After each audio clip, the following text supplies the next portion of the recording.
I let her think she could get away with it, that Skylar Campbell, queen of Lakeview Serenity, could march onto my dock and claim what was mine without consequence, that the HOA's little rules and her inflated sense of authority could intimidate me into surrendering my late uncle's legacy. But I had spent 22 years reading people, navigating bureaucracies, deserts, jungles, and idiots with clipboards, and I knew exactly how to handle someone like her. My cabin sat on a quiet strip of lakefront where the water shimmered like molten glass under the morning sun, and the loons called across the bay as if they owned the place. For 3 days I had the peace I deserved. Just me, coffee, the scent of pine and lake mud, and the soft hum of my solar panels and hidden cameras. Then she arrived, sandals squeaking on gravel, clipboard clutched like a holy relic, fake smile glued to her face, eyes darting around like a hawk claiming territory. "Good morning," she said, voice high, full of condescension. "I'm Skylar Campbell, HOA president." I set down the hammer I'd been using to fix a warped dockboard, wiped my hands and calmly said, "Benjamin Reed." Her eyes flicked over my dock, the no trespassing signs, the small cameras mounted like sentries, and she didn't falter. Entitlement never does.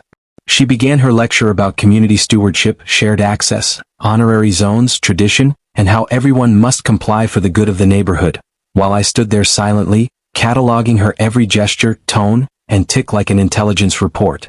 I watched her pen hover over the clipboard, her foot tapping, her expression alternating between annoyance and calculated charm, and I simply let her ramble, nodding when necessary, letting her think she had control. I mentioned casually that the dock had belonged to my uncle, now legally mine, and that no events, no potlucks, no HOA ceremonies would ever be allowed there. Her pen clicked aggressively, but I ignored it. For the next 2 days she escalated her efforts. Volunteers appeared under the guise of community inspection, a white SUV patrolled the gravel road every morning, and I even found flyers tucked under the gate with threats of fines. Every move she made, I logged, documented, and labeled. Each intrusion was a puzzle piece, revealing her overconfidence and desperation. And then I prepared Ghost, my matte black electric boat, silent as a shadow, sleek, wired with GPS sensors and a secret loop mode I had built for situations just like this. I ran it through maneuvers in the calm water, figure eights, smooth arcs, ensuring it was flawless, invisible, unstoppable. On the 4th day, I left the gate slightly ajar, baiting her like a fly drawn to honey. Minutes after I drove away, my phone pinged with an alert. Unauthorized gate breach, unauthorized ignition. I pulled up the live feed from the cameras and froze, just for a second, as I saw her, Skylar Campbell herself, marching confidently across the dock, eyes bright with triumph, completely convinced she had won. She stepped onto the console of Ghost, her fingers hovering over the ignition buttons, and I watched with satisfaction as she initiated a chain reaction she couldn't understand. The boat purred, almost alive, gliding off the dock and locking her out of control, entering a slow, mesmerizing pattern across the lake. Her triumphant grin faltered, fingers slapped the console, hands waved helplessly, she spun in circles as the boat moved precisely as I had planned, tracing endless loops across the water, a silent message that trespassers do not win here. Meanwhile, I sat hidden behind a cluster of cedars, binoculars in hand, heart steady, letting her panic unfold in real time, savoring the poetic justice. Over the next hour, she tried every angle, leaning over the side, attempting to press buttons, signaling her imaginary allies in the distance, but Ghost responded only to me. The sun reflected off the water, glinting in her hair, and I realized she had underestimated the simplest principle. Never assume victory over someone who has spent a lifetime preparing for exactly this moment. By late afternoon, the lake had returned to its usual calm, but I knew she would think twice before ever stepping onto my property again. I finally stepped out from behind the trees, letting her see me across the water, and the moment her eyes locked onto mine, her face turned pale, her bravado evaporating. No threats, no yelling, just one long, undeniable truth. This place, this lake, this dock was mine, and I had planned the perfect welcome for anyone foolish enough to forget it. And as I walked slowly toward my cabin, Ghost quietly circled behind me, a silent guardian and the final proof that in the battle of patience and preparation, intelligence always triumphs over entitlement. The lesson had been delivered without a single shout or struggle, yet it was indelibly etched into the day, the water, the reflections, and most importantly into the mind of Karen Campbell.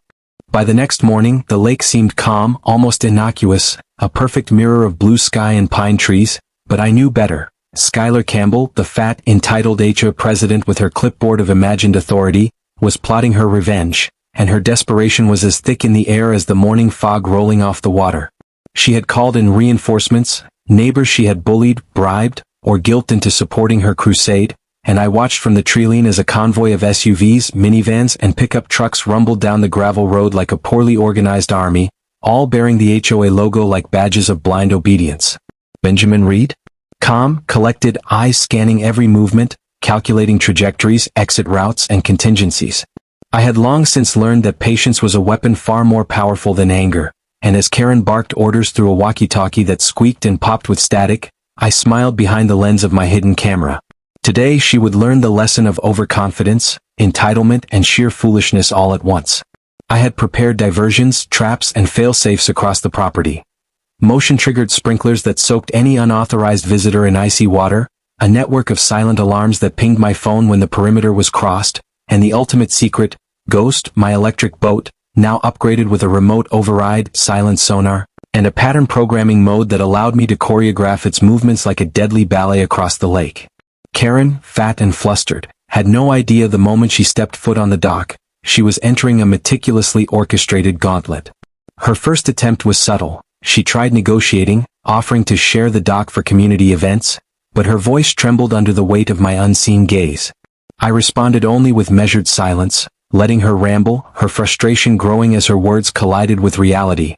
The dock was mine, legally, morally, and practically. Her minions tried to step in, shoving politely, pointing fingers, attempting to physically redirect the boat's path when Karen dared to reach for the controls, but Ghost reacted to no one but me. I moved through the woods like a ghost myself, silent, unseen, tracking each SUV and footstep on my tablet, the GPS feeds from each vehicle giving me a map of their overconfidence. Suddenly, Karen attempted a maneuver straight out of a sitcom, trying to leap onto the dock from a small skiff, arms flailing, face red with exertion and embarrassment, while her oversized body threatened to tip the boat into the lake entirely. I could see the panic rise in her eyes, the way she realized she had underestimated the situation, underestimated me, underestimated the lake, and underestimated her own arrogance. Every failed attempt she made, every shout, every clumsy maneuver, only added to her humiliation and my quiet amusement. By noon, the HOA's so-called reinforcements had scattered, some wet, some embarrassed, some caught in motion-triggered sprinklers or minor entanglements I had left for them, and Karen, exhausted, muttering curses under her breath, leaned on the dock railing for support, her giant frame wobbling precariously over the water. Ghost circled gracefully, eerily, like a predator taunting prey, responding to the slightest touch from me, refusing to allow her any leverage. And then came my final play. A pre-recorded announcement blared from hidden speakers. My voice, calm, deliberate, echoing across the lake, reminding her that every action has consequences, that trespassing, theft, intimidation, and entitlement are not tolerated here, and that she had entered a carefully planned scenario designed to illustrate the consequences of hubris. She froze, realizing the truth too late, shouting into her walkie-talkie for backup that would never arrive, her minions too humiliated or scattered to respond. As I finally stepped onto the dock, Karen's face drained of color, sweat glistening on her brow, chest heaving, realizing for the first time that she had been played, fully, completely, with no chance of recovery. I didn't need to shout, didn't need to fight, didn't need to prove myself with anger. The lesson had been delivered, the victory had been claimed. And as I walked past her, each step echoing like the measured beat of inevitability, she sank to her knees, the clipboard dropping into the water, pens scattering, papers soaking, and I knew she would remember this day forever. Not as the day she thought she could steal from me, but as the day she learned that preparation, patience, and intelligence will always outmatch entitlement, aggression, and ignorance. Ghost drifted silently behind me, a shadow of control, the ultimate sentinel, and the lake returned to its mirrored serenity, but beneath the surface, everyone involved carried the indelible memory of what had happened, the humbling reality that Karen Campbell's world of HOA authority had limits, and I had set them all. By the late afternoon, the sun had begun its slow descent, casting long shadows across the lake, turning the water into a sheet of molten gold, and with every passing moment Karen's panic grew, her oversized frame now slumped against the wet dock like a defeated statue, muttering incoherent curses under her breath as the consequences of her entitlement finally sank in. I watched from the treeline, binoculars in hand, Benjamin's calm presence beside me, a silent partner in every detail of this orchestrated symphony of comeuppance. Knowing full well that Karen had no idea what was coming next, that she had underestimated both the lake and my ingenuity, and that the climax of this story would be one for the history books. She tried one last desperate ploy, reaching for a walkie-talkie to call reinforcements, but I had anticipated every route of communication. Her call fizzled into static, each failed attempt punctuating her humiliation. Her minions, scattered and soaked from earlier encounters with motion-triggered sprinklers and booby-trapped walkways, had retreated entirely, leaving her alone, fat, flustered, and utterly exposed. And she realized too late that the dock, the lake, and every inch of this land were mine, protected, controlled, and impossible to commandeer by sheer arrogance. Ghost, my electric boat, glided silently across the water, reflecting the fiery sky, circling Karen like a phantom predator, preventing any attempt to gain leverage, and I finally stepped onto the dock, the boards creaking beneath my boots, each sound amplified in the thick, tense air. Karen froze mid-breath, eyes wide, realizing that she had been completely outmaneuvered. Every trap, every contingency I had set now evident in her mind, humiliation burning like fire across her flushed cheeks. I calmly laid out the consequences. Every attempt at theft, intimidation, or trespass had been documented, recorded, and legally notarized, ready for submission to any authority that dared to question the facts. And as I spoke, Karen's face sank further, sweat mingling with lake water on her skin, clipboard abandoned and dripping, papers floating like helpless leaves. Benjamin stepped forward, silently, confident, the ultimate enforcer, signaling that the stage was set for the final act. I motioned subtly, and Ghost moved with precision, nudging her off balance just enough to make her realize that control was an illusion she could never possess, that entitlement alone cannot bend reality. Her protests turned to shrieks, caught between fear, embarrassment, and disbelief, and then the climax. The lake itself seemed to respond, as though the world had conspired to humble her. Small waves lapped against her legs, wetting her clothes entirely, while the hidden speakers echoed my voice one last time, summarizing each of her failed maneuvers, each attempt at authority, each moment of arrogance, all delivered with calm finality, leaving no room for misinterpretation. Her defeat was total, complete, irreversible. She slumped forward, kneeling, dripping, defeated, the fat, pompous aura of HOA power dissolved into absurdity, and I finally let her understand what had been plain all along. That intelligence, preparation, patience, and strategy will always outmatch entitlement, bullying, and aggression. Ghost returned silently to its docked position. Benjamin gave a subtle nod, and I watched as Karen, humiliated, drenched, and defeated, was forced to retreat, her minions gone, her authority evaporated, and the lake regained its serene, unbroken reflection, hiding entirely the chaos that had just unfolded. And as I stood there, victorious yet calm, I realized that this was more than a win. It was a demonstration, a lesson etched into the memory of everyone who had witnessed it, the ultimate proof that no fat, entitled HOA president, no matter how loud, how brazen, or how convinced of her self-proclaimed power, could ever steal from me, challenge me, or bend the rules of my land without facing a consequence meticulously designed and flawlessly executed. Karen's chapter here had closed, and my control, my land, my lake, and my dignity remained untouchable, a testament to patience, planning, and the art of perfectly orchestrated revenge. By dawn, the lake lay still as glass, mist curling along the treeline like the faint whisper of something that had already happened but hadn't yet been noticed, and I sat on the edge of the dock, coffee in hand, watching the faint glow of the rising sun scatter gold across Ghost's matte black hull. The boat, gleaming like a predator in repose, reflected the calmness of water that belied the storm I had engineered, the perfect mirror to my patience stretched taut over weeks of HOA encroachment and passive-aggressive nonsense. Karen Campbell, the self-proclaimed queen of Lakeview serenity, armed with clipboards, scented pens, and the infallible conviction that her laminated badge conferred godlike authority, would soon find that her assumptions about entitlement were expensive mistakes, mistakes I had been cultivating with surgical precision. I took another sip of coffee and traced my fingers along the cold steel railing of the dock, remembering every intrusion, every unsolicited flyer, every threat thinly veiled behind polite tones and cheery smiles. Each moment had been logged, time-stamped, cataloged in my Karen surveillance log VO4, a document that had grown into a narrative of hubris, documenting the slow unraveling of her sense of control. I had watched her from the shadows, from the blinds, from the corners of my cabin as she measured my boundaries with the same meticulous attention she used for her community spreadsheets, and with each passing attempt at coercion, I added another layer of preparation, another trap, another lesson in patience disguised as routine maintenance. The gates I had welded, the cameras tucked into eaves where swallows once nested, the bell I had hung to chime a warning of both arrival and accountability, all were silent now but fully primed. I could almost feel the ripple of the trap setting in the water, a pulse of inevitability waiting for her footsteps to break the mirror-like surface.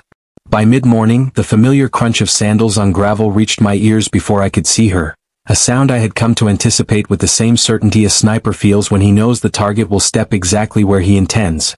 The sound was precise, irritating, yet deliciously predictable. She appeared as always, sunglasses perfectly angled, clipboard tucked under one arm like a shield, ready to perform the ritual of intrusion, but this time, her movements carried an undercurrent of caution, hesitation lacing the cheer in her voice. "Good morning, Benjamin," she said, tone syrupy yet armed with the implicit threat of her position. "I just wanted to follow up on the recent changes. Community access, we need to discuss cooperation." I didn't look up immediately, continuing to check ghost systems, making small adjustments to ensure that every sensor, every motion trigger, every alert that pinged silently to my phone was functioning flawlessly. I could hear her inhale, measure, and recalibrate her expectations as I pretended to be absorbed in mundane maintenance, hammering a board, tightening a loose bolt, giving the illusion of ordinary life while the extraordinary waited beneath the surface. "Cooperation," I said finally, voice calm, measured, almost a tease, "is only meaningful when boundaries are respected. Otherwise it's just consent you didn't ask for." Her smile faltered imperceptibly. She had rehearsed this entire interaction in her head for weeks, and yet she had no idea she was stepping directly into a scenario she couldn't control, a tableau. I had designed to teach lessons in humility without ever raising my voice or breaking the law. She adjusted her posture, fidgeted with her clipboard, the air around her thick with the faint, irritating perfume she seemed to think would disguise her every overstep. "Benjamin, we just want to integrate you into the ecosystem here. Your parcel is an honorary zone. It's tradition," she said, the words carefully chosen, a legalistic soft sell meant to manipulate without overt confrontation. I laughed softly, a sound that seemed to unsettle her, even as she pretended to ignore it. "Tradition," I repeated, eyes glinting as I locked the dockboard in place, "is nothing without consent. Honorary zones don't exist in my lake, only in paperwork and in imagination. You may find that distinction inconvenient." Her jaw tightened. I could see the faint twitch of her irritation through mirrored lenses, a crack in the polished armor of HOA infallibility. Then she stepped closer, tilting her head as if proximity would lend authority, but her motion betrayed the slightest apprehension. She had learned, too late, that the dock was more than a physical threshold. It was a psychological line drawn in steel, reinforced with cameras, motion sensors, and the invisible discipline of careful observation. I took another sip of coffee, letting the silence stretch like a taut string between us, feeling the lake respond with a slow, gentle ripple that made the hull of Ghost tremble lightly in acknowledgement, as if sensing the moment had arrived, the stage set. And then she did it, the subtle, impulsive decision that would trigger the next act in a drama I had been orchestrating with patience born of years surviving deserts and jungles, of reading human behavior like the weather, predicting responses and planning contingencies, the kind of preparation most people would call paranoia, I called survival. She reached for the boat, fingers brushing against the polished fiberglass, eyes narrowing as she attempted to engage controls she assumed were ordinary, unprotected, and obedient. "New project?" she asked, voice coated with false familiarity, ignorance sparkling behind every carefully maintained syllable. I didn't answer. I merely watched, letting the delay stretch, letting the anticipation build, knowing she had no idea what awaited. The moment she attempted to ignite Ghost without the authentication key, the system triggered precisely as designed. Red lights flashed silently under the console, autopilot activated, manual controls locked, and Ghost glided away from the dock in a perfect figure eight, silent but assertive, cutting the water like a scalpel through fog. Her smile froze. Fingers pressed buttons, toggled switches, twisted the wheel in disbelief. Nothing. Every attempt she made to assert control only confirmed her powerlessness. Her shoulders tensed, a silent scream contained behind pristine veneer. She waved her arms, pointed at the dock, shouted HOA-themed exclamations, but Ghost, elegant, precise, and untouchable, ignored her, demonstrating obedience only to its rightful master. And I watched, unseen, as frustration mounted, the classical arc of entitlement bending painfully in the presence of consequence. I could see it, the realization blooming in her eyes like a flower with thorns. Control is a privilege, not a right. She circled, following Ghost's movements, pacing the shoreline as I adjusted sensors remotely, letting her experience the complete, gentle humiliation without harm, the figure eight a silent, rhythmic lesson in boundaries, autonomy, and patience. Hours passed. The sun moved across the sky, a slow metronome to her growing discomfort. I monitored her from the cabin, noting every glance, every recalculated step, the micro-adjustments she made to regain composure, all catalogued in VO4, each entry a testament to her unraveling pretense. By late afternoon, she was exhausted, her posture slumping, sunglasses slipping just enough to reveal the tiny flicker of defeat I had been cultivating without confrontation. And then she left, retreating with a muttered excuse, a hastily adjusted hoodie hiding the exact expression I knew she didn't want me to see. I watched until the SUV disappeared into the lane, the water still, the boat's figure eight finally complete, a dance of silence and precision that carried lessons without words. I stepped onto the dock, running a hand along Ghost's hull, feeling the residual energy of the lake, the smell of pine, cedar smoke, and water blending into a reminder of what it meant to command space without aggression, to defend without violence, to teach without shouting.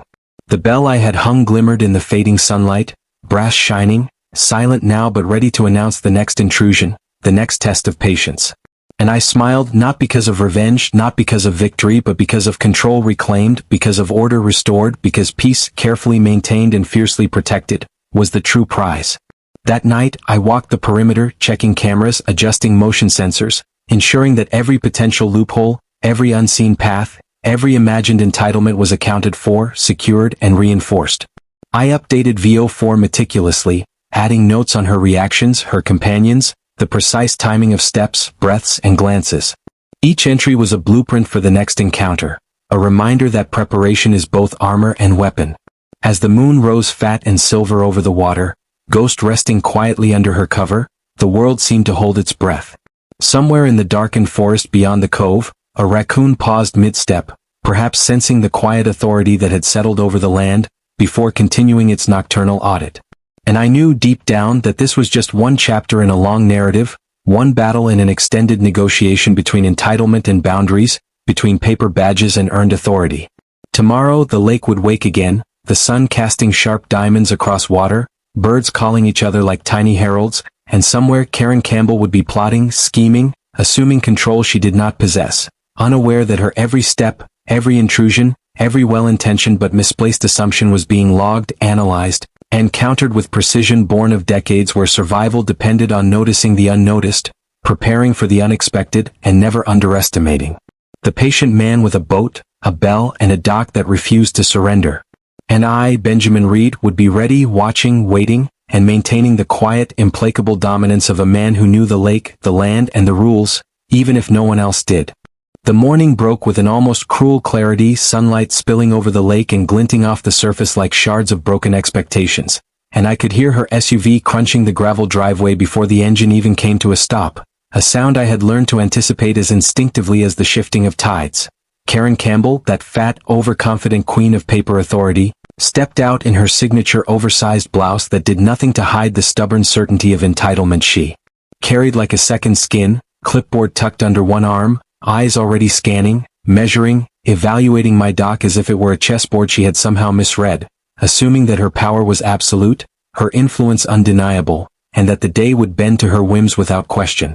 I emerged from the cabin with deliberate calm, letting the sun warm my face while I traced my fingers over Ghost's polished hull, every tool, sensor, and device perfectly aligned, silent, invisible sentinels waiting to act with precision at my command. She approached, the jingle of bracelets on her wrist like a herald of bureaucratic doom, her clipboard held tightly as if to anchor herself to reality, and opened her mouth to deliver a speech she had rehearsed in her head dozens of times. "Benjamin, the board has decided," but I cut her off before the words could solidify into threats, my voice calm yet carrying the subtle authority that comes from knowledge of absolute control.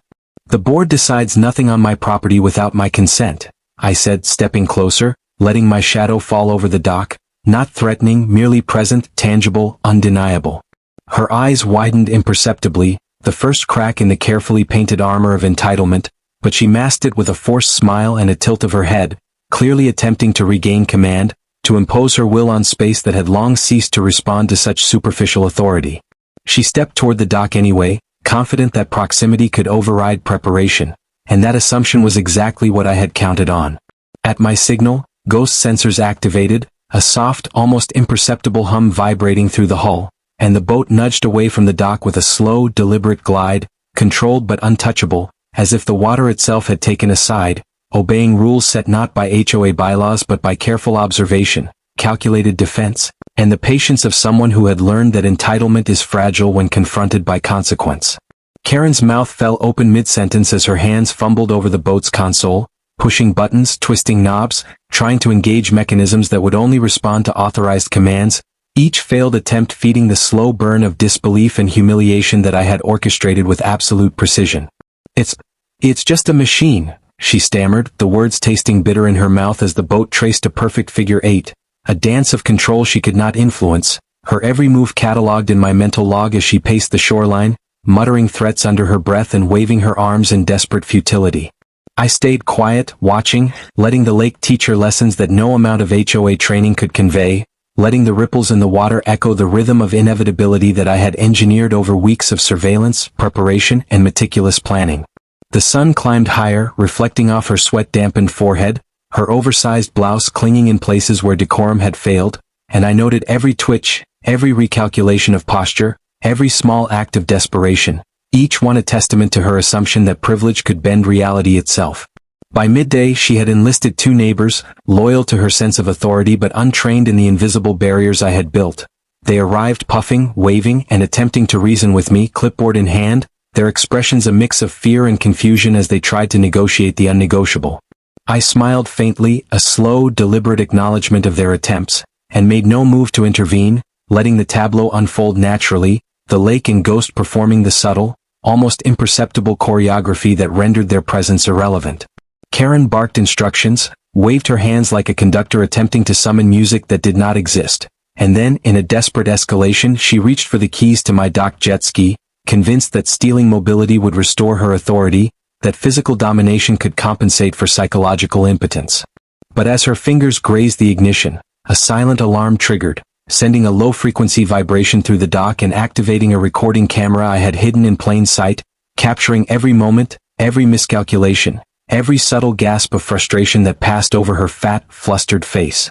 Her companions froze, her face turned crimson beneath the sun, and for the first time the HOA queen realized that paper, authority, and entitlement had limits, and that those limits were enforced not by lawmen, not by committees, but by preparedness, cunning, and a refusal to yield.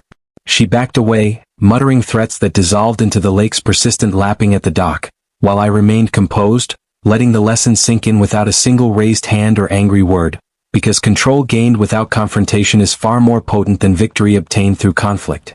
Hours passed in this delicate standoff, the sun shifting, shadows stretching, and ghost moving imperceptibly yet always out of reach, a silent, elegant testament to my command over the domain, until Karen finally retreated, dragging her fat frame back toward the street, shoulders slumping, arms dropping the clipboard, muttering half-formed plans and vague threats that dissolved into the afternoon air.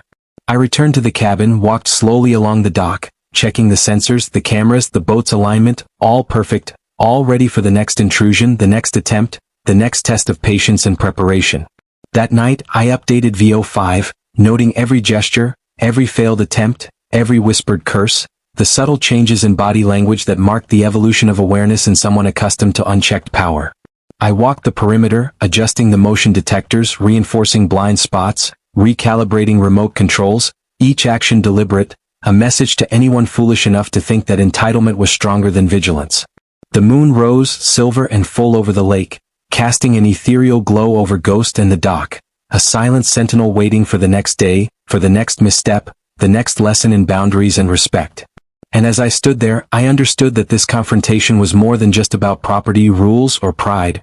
It was a careful exercise in control, a dance between hubris and humility, and the lake itself seemed to hold its breath, acknowledging that, in this domain, respect is earned, consent is required, and no fat HOA queen, no matter how confident or loud, could bend reality to her liking. Ghost rested silently under its cover, the bell glimmered faintly in the moonlight, and I smiled, knowing that the lessons of today would echo tomorrow, that the inevitable next attempt would meet preparation, precision, and patience, and that the story of Karen's overreach was far from over, but every chapter one authored would leave her just a little more aware, just a little humbled, just a little closer to learning the only law that mattered on my lake, mine. Dawn broke with an almost surreal calm, the mist hovering low over the lake like a whisper of secrets yet to be revealed, and I could hear Karen's SUV crunching down the gravel road again, Slower this time, cautious, her fat frame hunched over the steering wheel as if bracing herself for the inevitable humiliation she had already begun to feel but refused to fully acknowledge. Her clipboard resting on the passenger seat as a talisman against reality, her sunglasses hiding eyes that darted nervously to every shadow, every reflection on the water, as if the lake itself had become a sentient witness to her failures. I stepped onto the dock, my boots silent on the wood, Ghost bobbing gently in the calm, its sensors humming faintly, a living entity of steel and electronics under my control, perfectly attuned to every movement, every sound, every intruder, ready to execute subtle maneuvers that could make even the most confident intruder question their presence. And I let the morning air wash over me, smelling pine, fresh water, and the faint trace of gasoline from earlier, a combination that marked the battlefield as mine. Karen stepped out, muttering to herself, fat fingers clutching her clipboard like a lifeline, her eyes scanning the dock as if trying to calculate angles, leverage, anything that could restore her crumbling sense of superiority, and yet, with every step, the very space seemed to shift subtly, Ghost adjusting position with the grace of a dancer, the water responding with imperceptible ripples that teased and denied, turning her aggression into futility. "Benjamin!" she shouted, voice hoarse with indignation, the words carrying over the water, bouncing back as an echo that seemed to mock her. "You can't just..." But I raised a hand, letting the silence answer her instead, letting her frustration bloom like the first crack in ice that would inevitably give way to collapse. I walked closer, slow, deliberate, each step measured, each motion purposeful, and she froze, sensing authority she could neither challenge nor comprehend, the fat blouse clinging uncomfortably to her torso as sweat traced lines down her face, and I smiled faintly, watching her flail between bravado and panic, her attempts at domination unraveling thread by thread. Her phone rang, a call from the HOA board, desperate, pleading, suggesting that legal threats might work, but I ignored it, letting the small electronic device sit useless in her palm, a symbol of power without effect, and as she gestured toward the dock, insisting on access, Ghost responded in silence, nudging ever so slightly, repositioning, controlled, graceful, untouchable, as if the lake itself had decided to enforce boundaries on her behalf. She growled, a low, fat sound of frustration, as she tried to manually override her perception of control, approaching the water with shuffling steps, clipboard raised like a shield, fingers twisting keys, buttons, anything that might bend reality to her will, and yet, nothing responded, everything obeying only my authority, my preparation, the careful orchestration of weeks of planning that she had never anticipated, never imagined, never respected. Hours passed in this tense ballet, the sun climbing, shadows shifting across her bloated, flustered figure, neighbors arriving one by one, drawn by curiosity, loyalty, or simple gossip, each of them attempting to reason, mediate, or intervene, and each one discovering the futility of trying to impose will upon someone who had already mastered every possible variable. Karen screamed, waved her arms, stomped fat feet, a sight both comical and terrifying, her voice breaking, her commands falling flat against the invisible shield I had constructed around my property, around my life, around my rules, while Ghost moved in near sentient rhythm, a ghostly reminder that control without confrontation was the ultimate power. Then, sensing a moment of distraction, I deployed the final precaution, a subtle, automated sequence that caused the boat to circle back toward the dock at a speed that required her immediate withdrawal, her face turning crimson, her fat arms flailing, clipboard and phone forgotten as instinct took over and she scrambled backward, splashing into shallow water, dignity lost to the lake she had believed she could conquer. Her neighbors gasped, some laughed nervously, some looked horrified, and I remained calm, letting the tableau settle, letting the lesson be absorbed by all present. That entitlement has limits, that arrogance is fragile, and that preparation backed by patience and precision trumps force and fat-faced fury every time. By sunset, she had retreated to her SUV, sulking, muttering threats that would never reach fruition, while I surveyed the dock, the lake, Ghost, and every subtle line of defense I had crafted, knowing that the next day would demand the same vigilance, the same attention, the same meticulous orchestration of consequence. And as night fell, the moon rising silver and full over the calm lake, I understood that Karen's attempts to dominate, to steal, to intimidate were not just failures. They were lessons etched into memory, recorded by cameras, documented, ready to be reinforced at the next intrusion, each one a carefully written chapter in the ongoing narrative where hubris is punished, patience is rewarded, and the law of my lake is absolute, untouchable, undeniable, a rule enforced not by words but by action, by consequence, by mastery of the environment, until even the most fat, overconfident HOA queen understands that no paper, no title, no entitlement can surpass preparation, patience, and precision, and that the lake remembers every attempt, every gesture, every foolish overreach, ready to remind the unwary that power taken without consent is always fleeting, fragile, and ultimately powerless. Morning broke with a sharp, almost electric clarity, the sunlight glinting off the water's surface and catching every droplet from the chaos of yesterday, casting the fat, flustered HOA Karen in harsh relief as she stumbled from her oversized SUV, muttering incomprehensible threats into her phone while her bloated frame struggled against the heat and the weight of her own arrogance. And I watched from the dock, Ghost at my side, poised, sensors humming faintly, a silent, vigilant enforcer that mirrored my resolve. Her neighbors were already gathering, drawn by the spectacle, some whispering about her antics, some shaking their heads in awe at the display of control I had maintained over every inch of my property, and yet Karen, oblivious to the mounting humiliation, tried one last desperate gambit, marching fatly toward the dock with a notebook and pen, convinced she could somehow document her way into authority, her fat arms swinging wildly, clipboard nearly flying from her grasp. Voice cracking as she barked orders at invisible minions, HOA board members, and anyone who would listen, unaware that her audience was now fully aligned against her, watching every move, every overreach, and waiting to see how far her hubris could carry her before it snapped. I stayed perfectly still, a calm in the storm, letting the weight of anticipation build, letting every neighbor, every bystander, every hidden camera lens capture the crescendo of her arrogance, while Ghost adjusted, moving silently, subtly, guiding her path without her noticing, nudging her fat frame just slightly with water jets, tilting her balance, a reminder that the environment itself now obeyed me and no one else.